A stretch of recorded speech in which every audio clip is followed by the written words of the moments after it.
HM घाटमाता news.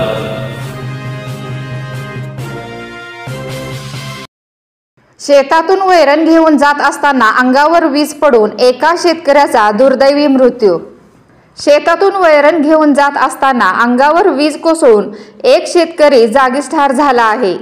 सागर जिन्नाप्पा गुंडेवाडे, वय वर्ष 37, राहणार ढवळी असे जागीच ठार झालेल्या शेतकऱ्याचे नाव आहे।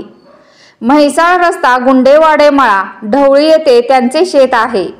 आज सायंकाळी 3:30 ते 4 वाजण्याच्या सुमारास विजेच्या कडकडाटासोबत वादळी पावसाची सुरुवात झाली। मयत सागर गुंडेवाडे हे शेतातून जनावरांना वैरण घेऊन अर्धा किलोमीटर अंतरावर असलेल्या त्यांच्या घराकडे जात असताना शेतातून डांबरी रस्त्यावर आल्यानंतर त्यांच्या अंगावर वीज कोसळल्याने ते जागीच ठार झाले। यावेळी शेतालगत असलेल्या आजूबाजूच्या शेतकऱ्यांनी ही घटना पाहिल्यानंतर शेतकऱ्यांनी तात्काळ त्यांना उपचारासाठी मिरज सांगली रस्त्यावरील खासगी हॉस्पिटलमध्ये नेले होते, पण उपचारापूर्वीच सागर गुंडेवाडे यांचा मृत्यू झाला होता। वीज डोक्यावर कोसळल्याने सागर यांच्या डोक्यांची केस जळून शरीर पूर्ण काळे पडले आहे। त्यांच्या पश्चात आई, पत्नी, मुलगा आहे।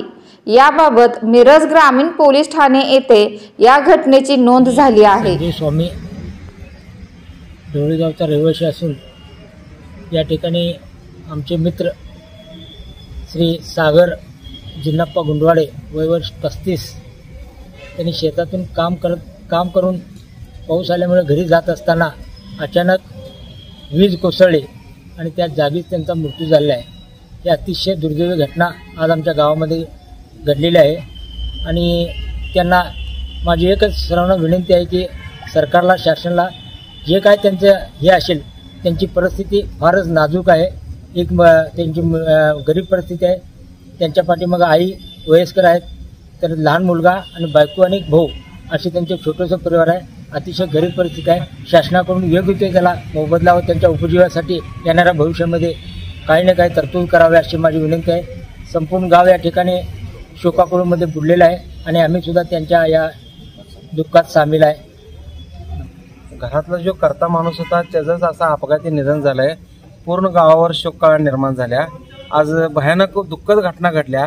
मागं त्यांचा उदरनिर्वाह कसा चालायचा हा जरा आम्हाला पण विचार करण्यासारखा आणि शासनाला पण विचार करण्यासारखी परिस्थिती निर्माण झाली आहे। त्यामुळं आम्हाला शासनाला एकच सांगावंसं वाटतंय की त्यांची पुढं काय तर लहान मुलांना त्यानं उपजीविकेसाठी काय तर आपण मदत करायला पाहिजे। आणि साहेब, ही लई भयानक परिस्थिती झाल्या बघा।